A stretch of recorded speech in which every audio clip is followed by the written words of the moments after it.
Hello everyone. In this video I will explain to you how you can install and remove a cassette from the SRAM.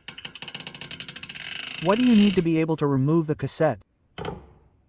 You need a chain sweep and a cassette remover from Shimano SRAM. When we are going to remove the cassette from SRAM, it is very important that we place the chain whip over one of the lightest translations of the cassette. Then you place the cassette remover at the front of the cassette.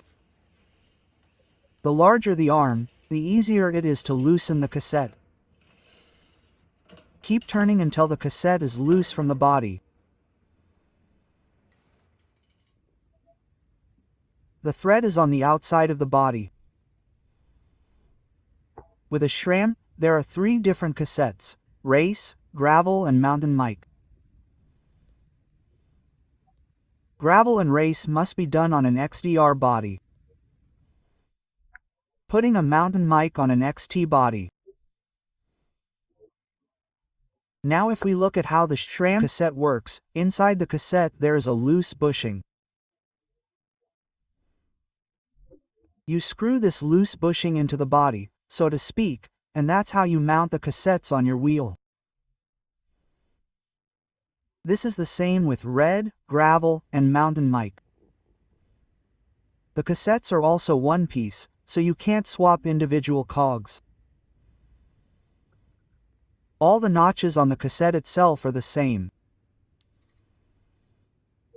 This means the cassette can be screwed on in any way.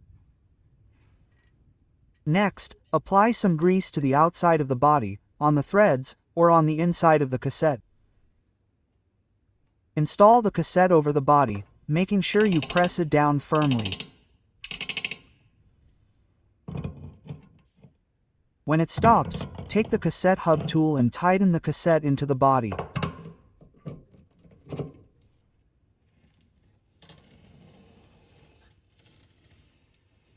Then, I briefly place the wheel on the ground.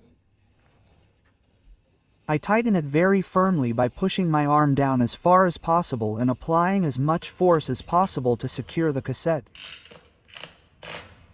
Keep in mind that the cassette will eventually have to be loosened. So, tight really means tight. You check that the cassette runs straight and that you've properly disassembled and reassembled it. Thanks for watching. Be sure to subscribe for future videos. See you next time.